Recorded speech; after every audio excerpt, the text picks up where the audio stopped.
Molinists, falsely accused of being heretics since 1588.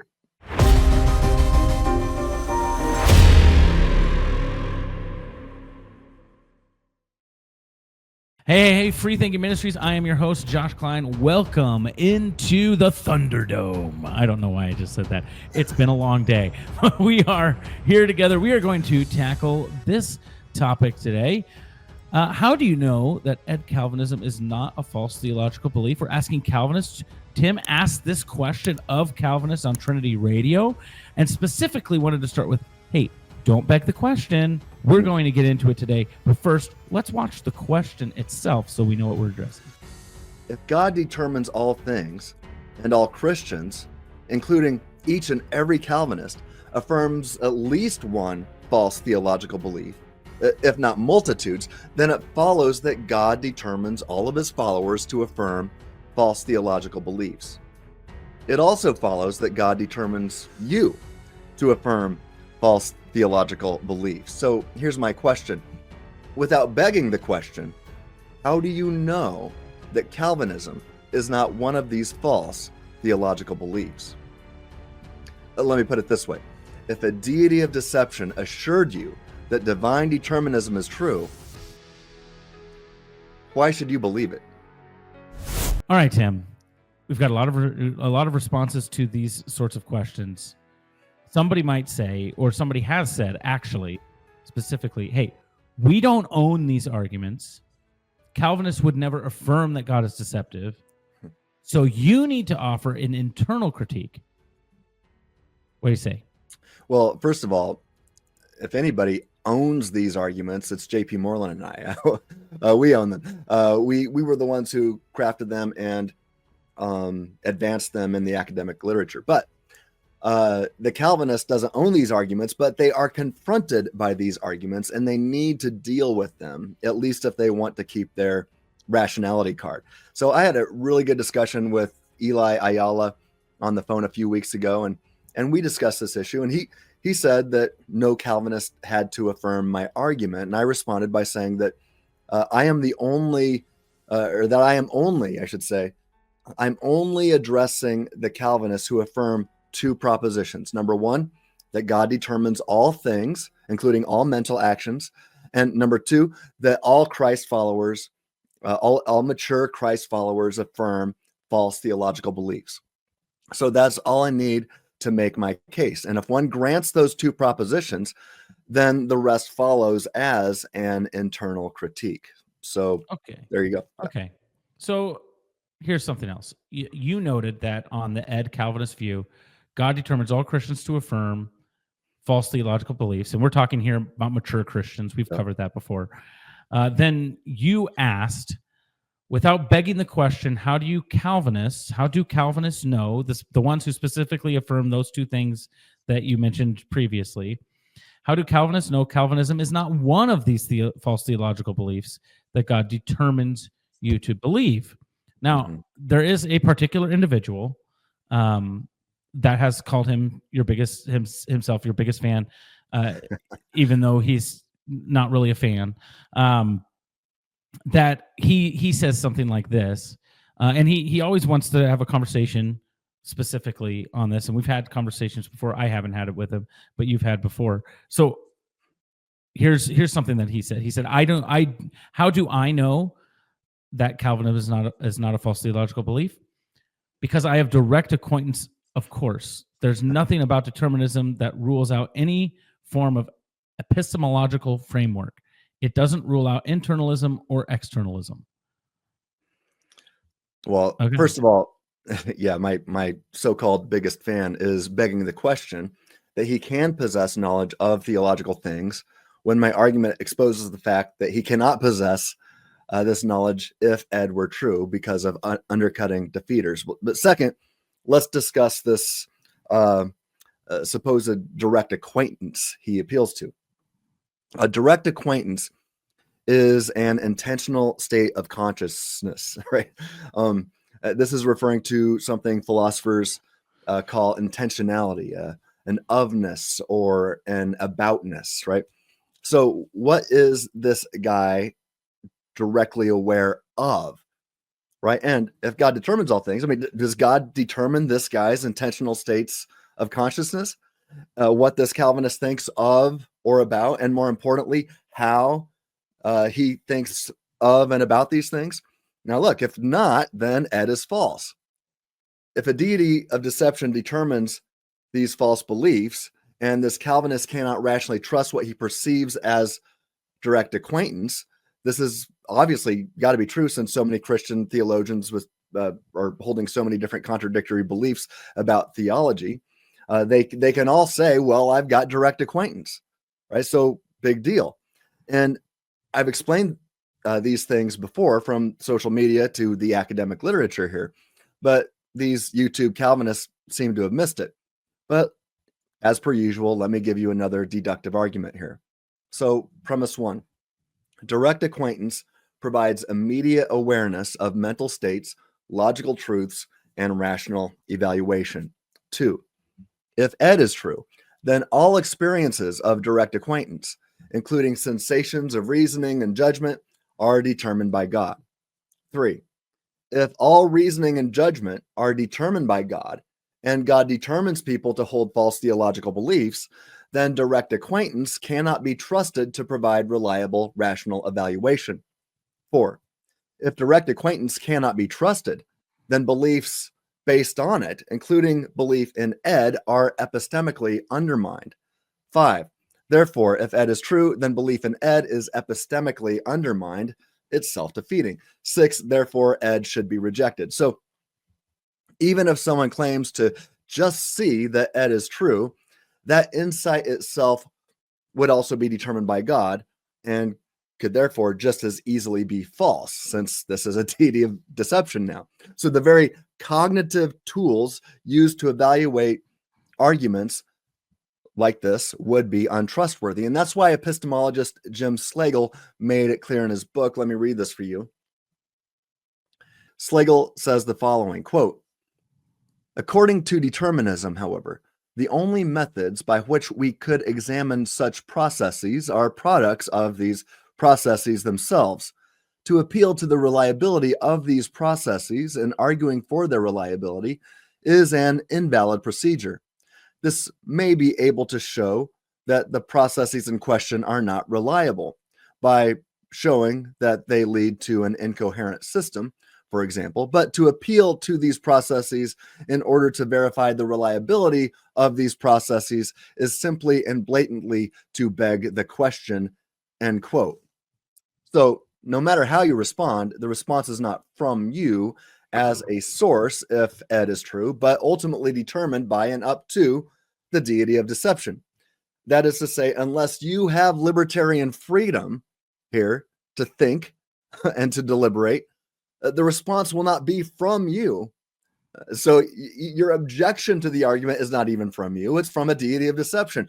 It's epistemic meltdown. You have reason to doubt all of your theological beliefs, including your beliefs that my argument fails.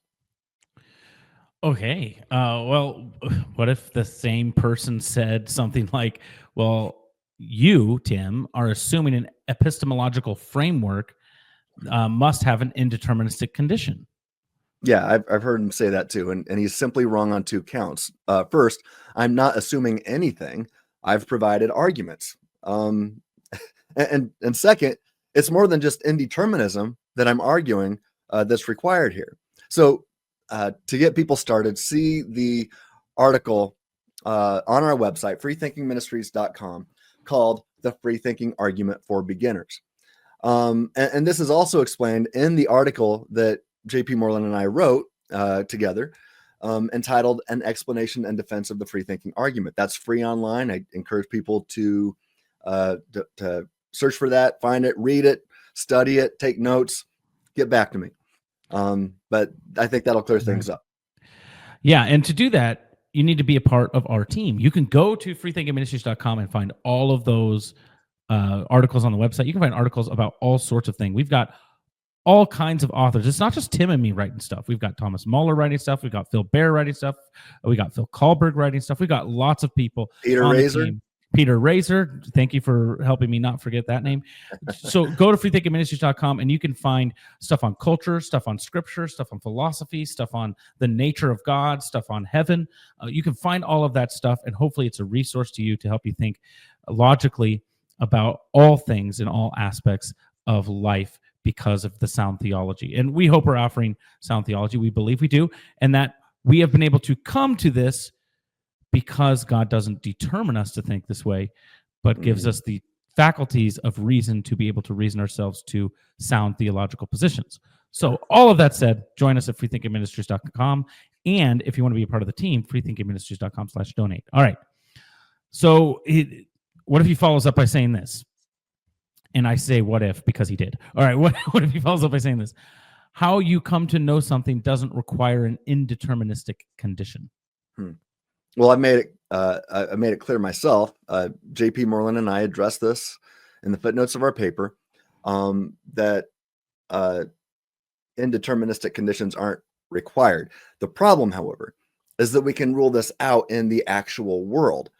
That is to say, as soon as one affirms both, one, that God determines all things, and two, God determines all Christians to affirm false theological beliefs, then undercutting defeaters abound and epistemic meltdown follows. So I'm willing to grant that we'd be justified if God determined everybody to have true theological beliefs all the time. But it's clear that he doesn't. And every theologian and mature Christian thinker in the world, in the actual world, will admit, based upon the data in the actual world, it's clear that God does not do that. So yes, given the fact that we live in this actual world where metaphysical and theological beliefs are all over the map, even among experts in these fields, we know that if all of our beliefs are determined by something or someone else, whatever that something or someone else is actually quite clumsy at determining true metaphysical and theological beliefs. So, we can rule it out in the actual world. Okay, so as he continued, it's kind of, it's one thing after another, So, right. So the best thing this is what he would say. So the best thing I can say is if you are directly acquainted with the reasons or evidence, and that those reasons are founded upon the evidence, biblical, theological, philosophical, whatever, that Calvinism is true, then you are justified, and if you're justified, you can know it. Yeah, he just doesn't get it. First, he can assert that he's got direct acquaintance with the reasons, but people reason poorly all the time. Even PhD philosophers, epistemic peers, disagree on issues of ultimate reality. Thus, in common situations like these, at least one of them has reasoned poorly, even if they are directly aware of their reasons. It doesn't mean they're right. I mean, talk about begging the question. This guy appeals to being aware of reasons, but fails to recognize that a deity of deception also determines the manner in which he experiences sensations of reason, if Ed were true. Second, if a deity of deception determines his experiences of direct acquaintance, then a deity of deception can determine him to get that wrong also. So I'm editing, one of the editors of a book that's coming out soon on this. We've got a whole host of different PhD philosophers contributing to this book, and really looking forward to getting that out there. Hopefully it's in 2025. But a deity of deception also determines the manner in which we experience sensations of judgings and sensations of evaluations of evidence and things like that. And those things aren't up to us if Ed is true. Right? The way we judge, evaluate our attitudes toward different premises or arguments in general, those aren't up to us. Those are determined by the same deity of deception. So when you're considering a premise in an argument and epistemic peers are disagreeing on it, well, the reason why one is, you're both directly aware of your reasons. You're both directly aware of what you're thinking about. But if God is determining all things, God is determining at least one of you to think about it, to evaluate it, to judge it and to analyze it incorrectly. The amount of weight you're putting on one side of the scale, so to speak, is not even up to you. It's up to a deity of deception who is messing with the scales of reason here. So when experts look at the same data and come to different conclusions, On the Ed model, God determines the person who is wrong to miss the mark. On my model, however, the guy who was wrong and missed the mark could have done otherwise. He could have been more careful and could have concluded otherwise. He could have inferred the truth, right? He could have done otherwise. But this ability to do otherwise and to think otherwise, and if God determines you to affirm a false belief, it is metaphysically impossible for you to infer the true metaphysical belief on this topic, right? It's metaphysically impossible to infer the truth if you are determined by God to affirm a falsehood. So Moreland and I discussed this in our paper. So these guys are not attacking a strong man here. They're attacking a straw man, right? I like to make the difference. A lot of times it's called a steel man, my argument, right? By steel man, I mean the strongest version of it. Attack the strong man, not a straw man. So these YouTube objectors need to be more careful. Again, this is why I just have grown to cherish my interactions with PhD folks, even when they disagree, because these problems aren't there, but they're legion online and on YouTube. They are legion. All right. So, I'm going to say I'm part of the problem because I'm on YouTube. So, but you're committed to being careful. You're seeking your PhD. I'm not saying that is required, but you're doing the step because you want to be careful with these things. So I applaud you. All right. So here's a question. Could you then, as people are thinking about this, and maybe they've stumbled upon these videos and responses, those sorts of things, which is why we're kind of not doing it that way. It's kind of like, let's just kind of make it an evergreen thing. So it's like, if you hear this, you can play this video. Anyway, so since some people will bring it up, not just him, but some people will bring it up, could you explain the difference between internalism and externalism? And does appealing to one or the other get him or anyone else off of the epistemological meltdown hook? Yeah. All right. Let me briefly explain the difference between these two philosophical views of how we can know things. So this is going to be a quick flyover because to really get in the details here, this is going to require an entire video. But look, epistemic internalism and epistemic externalism are two competing theories about what is required for a belief to be justified or known. So quickly, internalism holds that justification for a belief depends on factors that are internally accessible to the believer, meaning one must be able to reflect on and provide reasons or evidence for why the belief is justified. And if you can't access the justification through introspection, then you lack proper justification. And I think that's right. I am an internalist, but I also affirm that sometimes externalism can describe some aspects of reality. So let me describe what is externalism. Externalism argues that justification depends on factors outside the believer's awareness, such as the reliability of the belief forming process, as long as a belief is produced by a reliable cognitive mechanism, like perception or memory. So then it could be justified or warranted, even if the person is unaware of how or why the process is reliable. So the primary difference is that internalism requires a direct cognitive access to justification, while externalism allows for the justification of a belief based on external and often subconscious factors.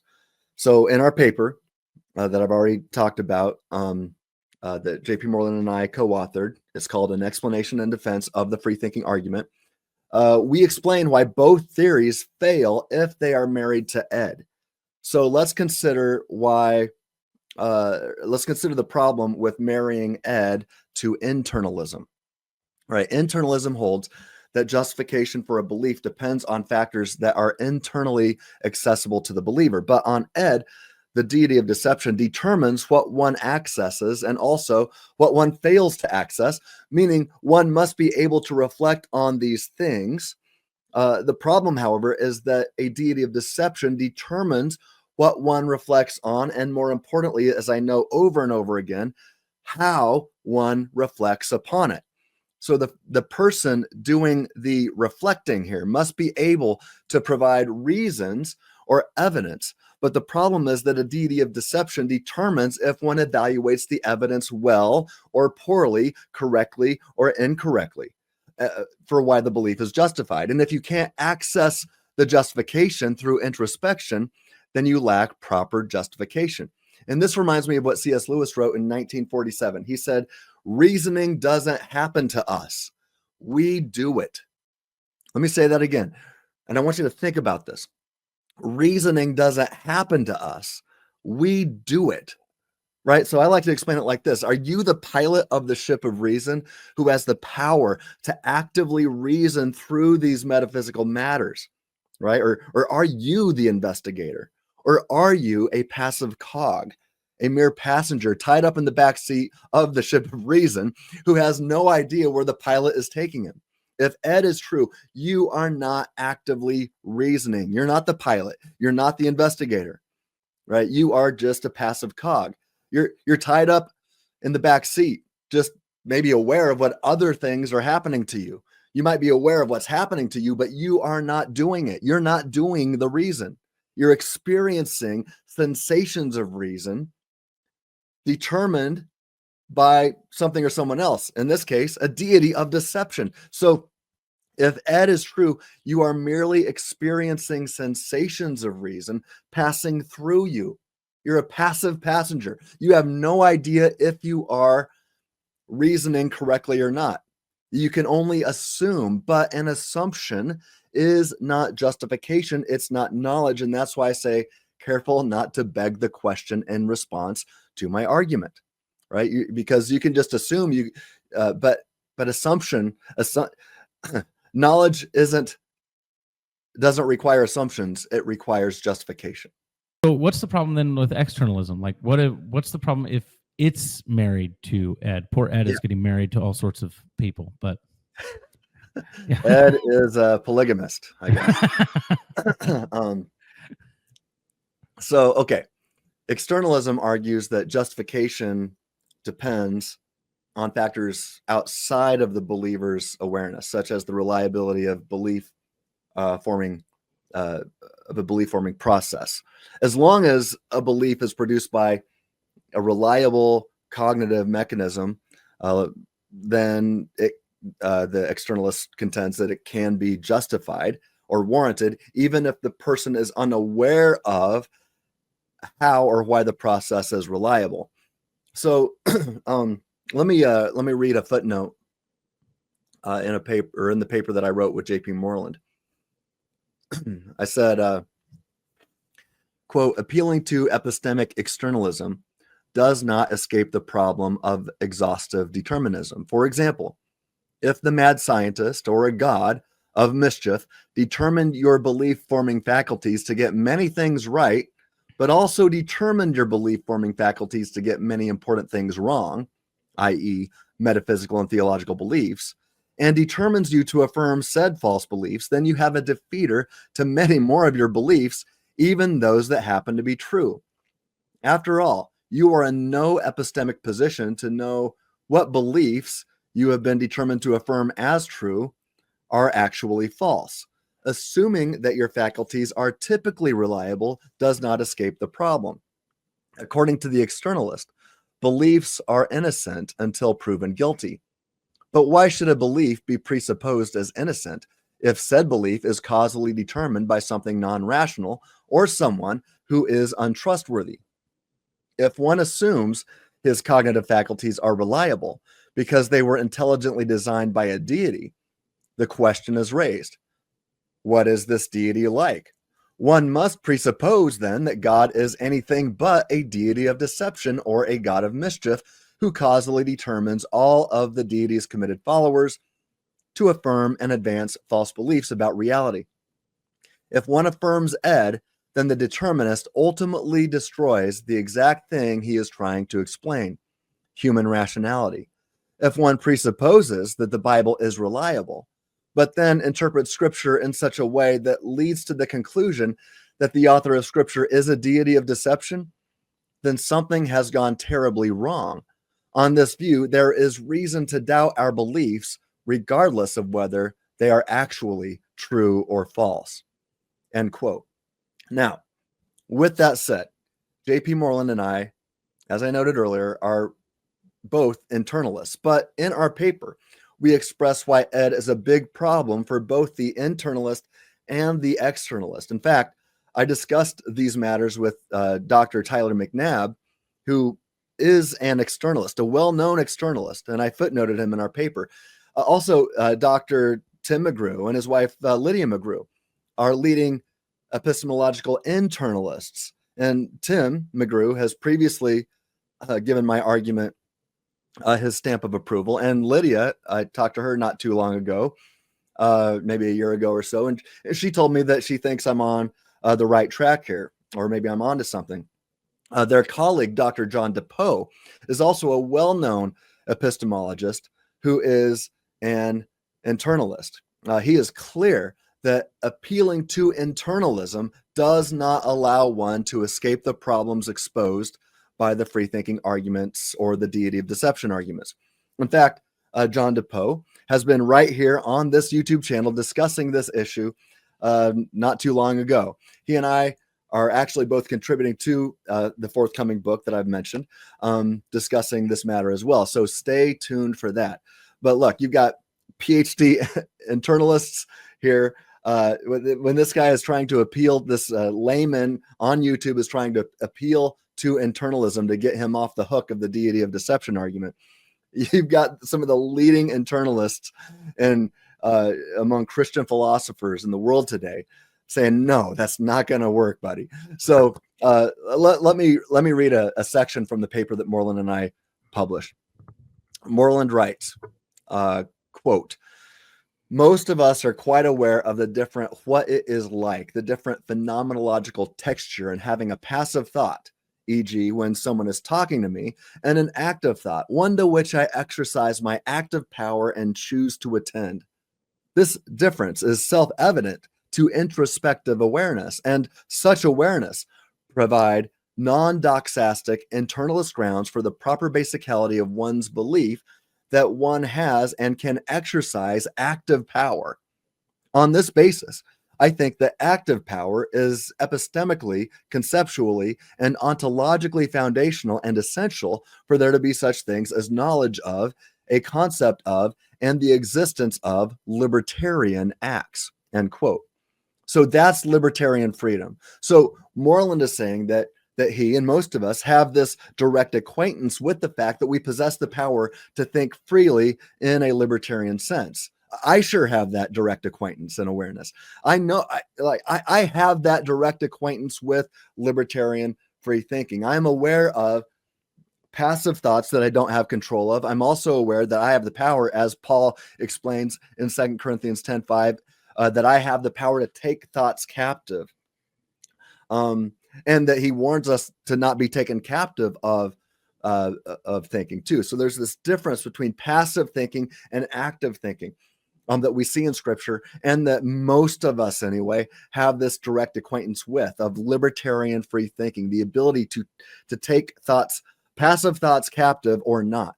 Now, if my so-called biggest fan has direct acquaintance that he is just a passive cog with no power to take his thoughts captive, according to, that Paul talks about in 2 Corinthians 10:5, then according to Ed, God is either determining him or me to have incorrect direct acquaintances.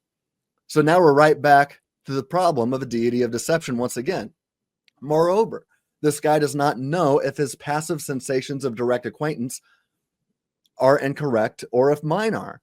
He can only assume, but as I just noted, he's always facing undercutting defeaters which negate any justification for his belief. So in our paper, again, JP and I wrote this, quote, sure, a passive cog might possess passive awareness, but one would never have active control of what one is aware of on this deterministic view.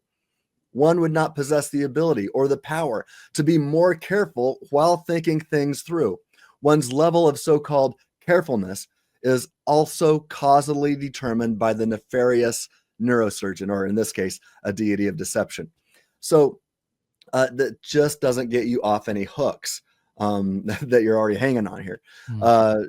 So, I mean, that's something that I like to talk about quite a bit. The ability to be more careful, or as epistemologist Kelly Fitzsimmons Burton has referred to it, the carefulness condition is not something that the ed advocate has access to. If they're determined to think in such a way, there's nothing they can do in that situation to be more careful while thinking. The libertarian, however, I mean, one of the best, I was scolded once a few years ago by a well-known philosopher on Facebook.